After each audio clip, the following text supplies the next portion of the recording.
Terbaik, saya ambil dua-duanya. Optik Melawai, when you expect the very best. Kita ke informasi lainnya pemirsa, PSSI memastikan masih menggodok calon pelatih Timnas Indonesia menggantikan Patrick Kluivert. Ketua Umum PSSI Erick Thohir menegaskan belum memutuskan apapun termasuk nama pelatih sementara untuk skuad Garuda.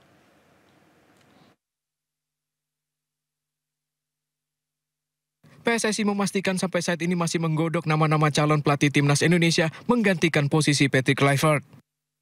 Dalam keterangannya hari ini, Ketua Umum PSSI Erick Thohir menyayangkan beredarnya sejumlah nama yang disebut-sebut bakal melatih Timnas Indonesia. Sampai saat ini PSSI menyebut belum ada komunikasi apapun dengan siapapun dan menyesalkan adanya sejumlah nama yang akan menjadi pelatih Timnas Indonesia yang disebutnya hoax. Sangat prihatin gitu teman-teman media. Dan saya yakin teman-teman media di sini bukan bagian dari itu. Karena saya yakin kalian punya check and balance. Bukan media yang masuk kategori hanya menyebarkan hoax. Yang tadi saya udah bilang. Tiba-tiba Van Gaal lah seakan-akan. Tiba-tiba Frank de Boer lah seakan-akan. Nggak ada gitu. Dan percayalah kepada kami, inilah hubungan yang harus baik gitu. Namun Erick Thohir memastikan masih mencari sejumlah nama yang akan dibahas lebih lanjut. Serta menyatakan untuk sementara ini belum ada penunjukan pelatih ataupun pelatih sementara untuk skuad Garuda. Jadi jelas saya sudah bertemu Pak Sumarji, saya bicara sama Technical Director, by phone, Pak Sekjen kita ketemu. Bahwa untuk kepelatihan, ya kita nanti BTN, TD akan searching calon-calonnya siapa. Lalu nanti dilaporkan ke Ketua Umum, ya Ketua Umum akan adakan rapat exco. Erick Thohir juga memastikan sampai saat ini PSSI belum memilih nama-nama kandidat baru calon pelatih Timnas Indonesia karena ada banyak hal yang menjadi pertimbangan sebelum menunjuk pelatih baru. Dari Jakarta, Tim Liputan iNews melaporkan. Sementara itu pemirsa, Menteri Pemuda dan Olahraga Erick Thohir merespon imbas tak keluarkan visa Israel. Indonesia di stop di kejuaraan dunia. Dalam konferensi pers di kantor Kemenpora Jakarta, Erick menyoroti keputusan IOC, di mana di situ dijelaskan bahwa event-event dunia yang berencana digelar di Indonesia mendapat perhatian. IOC bukan memberhentikan tapi merekomendasikan untuk tak digelar di tanah air, sehingga peluang negosiasi masih bisa berjalan. Jadi salah jika dianggap Indonesia dibekukan di cabang olahraga dunia. Indonesia masih bisa mengikuti sejumlah multi-event internasional. Pemerintah sendiri masih tetap fokus pada blueprint rencana mengirimkan atlet terbaik untuk berprestasi di kancah dunia. Ingin menjadi tuan rumah Youth Olympic atau Olimpik, atau mungkin tuan rumah dari event Olimpiade lain sementara ditunda. Nah, ini penting loh kata-katanya. Lalu juga di situ ada merekomendasikan.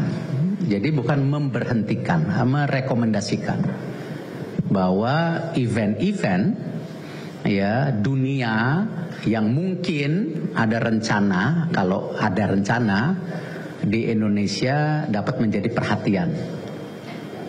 Nah tentu ini hal yang saya rasa bukan sesuatu yang tidak bisa menjadi bahan pembicaraan. Karena Kementerian Sosial dan PT Pos Indonesia terus melakukan sinkronisasi data penerima bantuan langsung tunai sementara atau BLTS untuk memastikan siapa saja yang berhak menerima bantuan tersebut. Kondisi tersebut membuat BLTS di PT Pos belum dapat dicairkan lantaran sinkronisasi data belum selesai. Menteri Sosial Saifullah Yusuf menyebutkan hingga saat ini pihaknya masih melakukan koordinasi dengan Badan Pusat Statistik untuk memperoleh data terbaru terkait penyaluran bantuan langsung tunai sementara kesejahteraan sosial atau BLTS Kesra.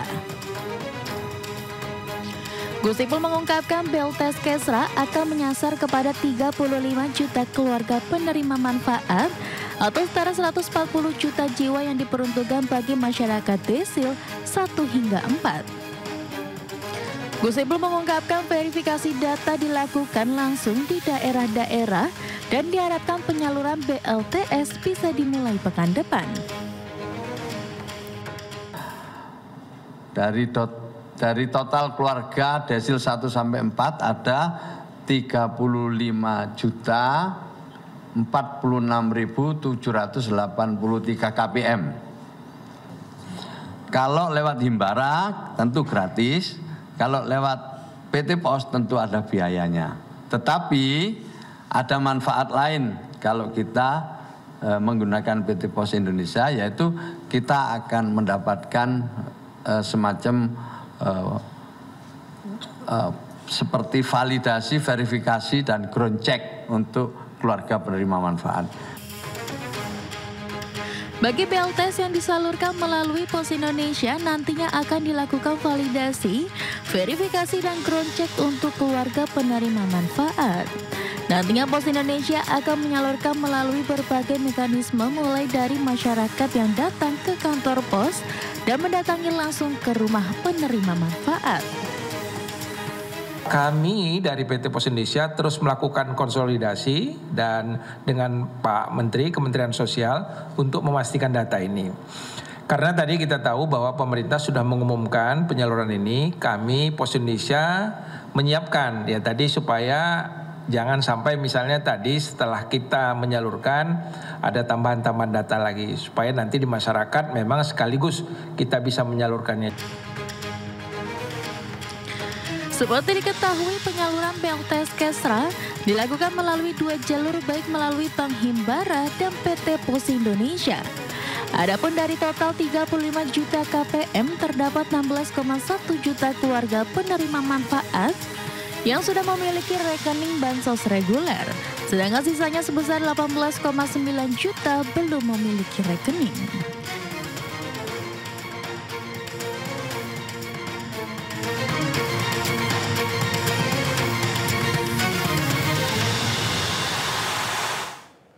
Pemprov Jakarta berencana akan menaikkan tarif Transjakarta dari Rp3.500 menjadi Rp5.000. Kepala Dishub Jakarta menyebut tarif Transjakarta tak mengalami kenaikan sejak 2025. Maksud kami 2025. Rencana kenaikan tarif Transjakarta kembali mencuat. Muncul kabar tarif Transjakarta akan naik dari Rp3.500 menjadi Rp5.000 atau sebesar 43%. Kepala Dinas Perhubungan Jakarta, Syafrin Liputo, buka suara. Ia menyebut kenaikan tarif diperlukan untuk menutup penurunan cost recovery atau biaya operasional di Transjakarta. Namun besarannya belum diketahui. Ya, memang untuk tarif Transjakarta kita pahami sejak tahun 2005 sampai saat ini tidak ada kenaikan. Kami sudah melakukan kajian, bahkan dari hasil perhitungan dinas perhubungan, cost recovery-nya itu turun. Dari sebelumnya rata-rata 34-35%. Sekarang dengan harga inflasi dan sebagainya tinggal di angka 14%. Oleh sebab itu penyesuaian tarif tentu dibutuhkan juga. Syafrin menyebut, sesuai Perda nomor 10 tahun 2014, tarif layanan Transjakarta akan ditetapkan gubernur setelah mendapat persetujuan dari DPRD Provinsi Jakarta. Sebelumnya, Gubernur Jakarta Pramono Anung menyebut akan mengkaji ulang subsidi transportasi umum di Jakarta. Hal ini imbas pemangkasan dana transfer ke daerah dari pemerintah pusat sebesar Rp15 triliun. Contohnya, subsidi transportasi kita kan besar sekali. Karena sekarang mau kemana aja kan bayarannya Rp3.500. Ini belum tentu dinaikkan ya, saya hanya menyampaikan contohnya. Nah, berbagai hal yang seperti itu apakah subsidi transportasi? Karena subsidi transportasi kita itu per orang bisa hampir 15.000. Sehingga dengan berbagai hal kami akan kaji kembali. Pemangkasan dana transfer ke daerah membuat anggaran pendapatan dan belanja daerah atau APBD Jakarta 2026 turun dari 95,35 triliun menjadi 79,06 triliun rupiah.